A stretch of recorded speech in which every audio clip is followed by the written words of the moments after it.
look forward to these moments when we can converse with our mortal brothers and sisters and share with you a little bit about what's in store for you and what can happen for you when you have the courage to take our Master at his words, when he taught us, and still does, to go and seek within, to ask, and you will receive.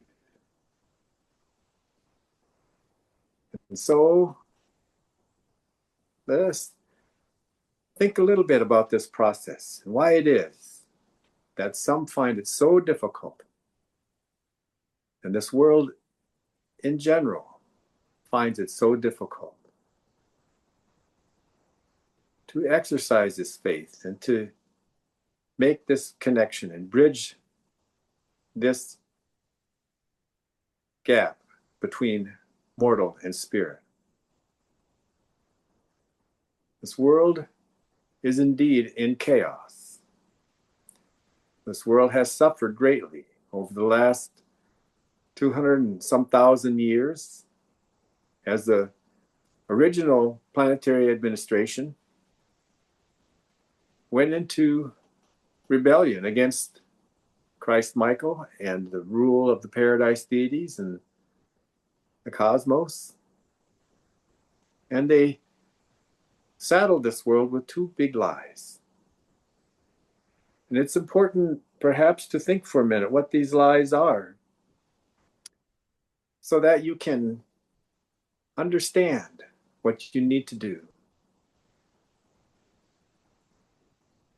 individually to make this connection. And the first big lie that Lucifer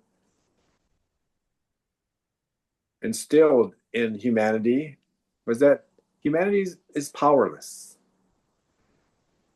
There is no creator, and so you are powerless to connect with something that doesn't exist.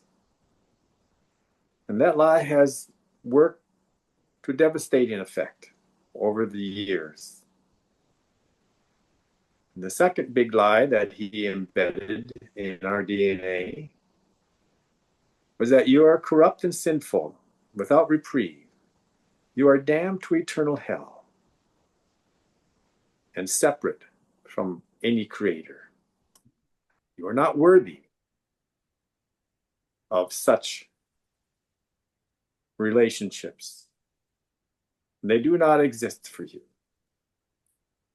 And by these lies, Lucifer sought to make himself God, the God of all these apostate worlds that joined the rebellion. So he corrupted not only the individual minds of people, but he corrupted the institutions of religion and spirit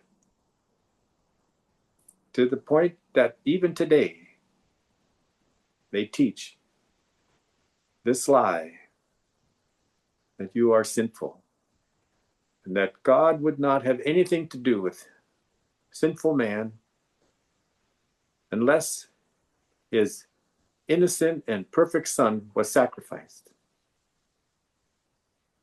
This is a lie, children. This isn't true.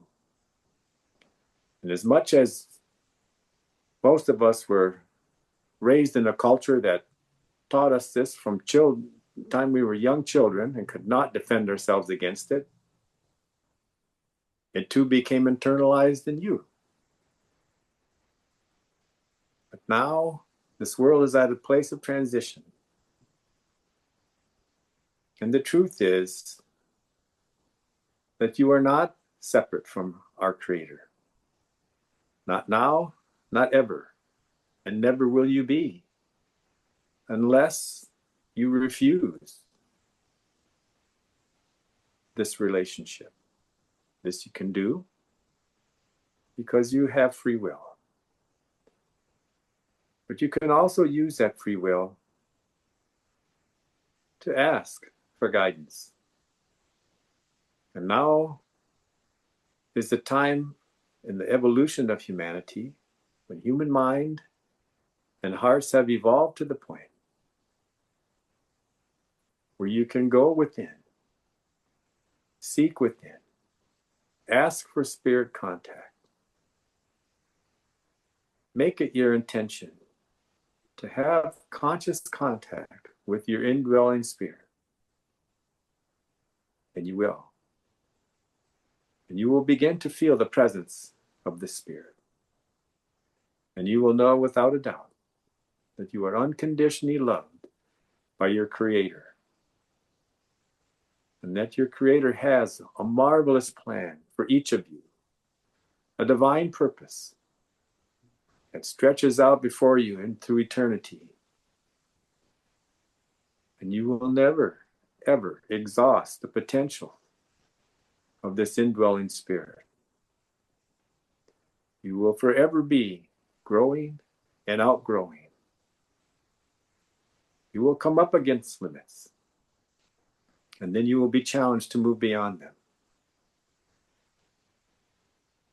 And this is the way that you will begin to understand how you can join with me and my staff and others all over this world who are awakening to this divine power within. For you are powerful beyond your imaginations to co-create a reality of love, of truth, of beauty and goodness, to reach out to Mother Spirit, to reach out to Christ Michael, the Spirit of truth, Mother Spirit's Holy Spirit, and the Father Spirit. This trinity of spiritual resources resides in your minds and in your hearts and awaits only your faith, only for you to open the door to them, to experience their guidance, and to begin to experience the growth of your soul. And by so doing, you join with other daughters and sons of light, one open heart at a time, to bring this light of the divine love into this darkened world and chase before it the light of the lies of the Lucifer rebellion, the light of the lie of separation. And let this light dissolve the illusion of separateness, of unworthiness, of powerlessness. And let this light begin to settle the chaos in your individual hearts and souls, and also of the collective humanity. This is not utopia. This is simply your destiny, and it is yours for the choosing. And you can begin that in any moment, that you simply take a deep conscious breath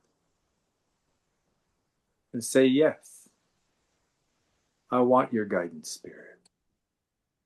Yes, I want to contact you. I want to feel your presence, and I want to grow in this experience of conscious contact with Spirit to the point where I feel a certainty within, and I can begin to want to serve my fellows in this life and share with them, through my love and service for and to them, what I'm experiencing. This is the way this world will approach a sustainable culture and society that will never stop growing and evolving until it attains an era of light and life and fulfills the divine purpose for which we were all put here.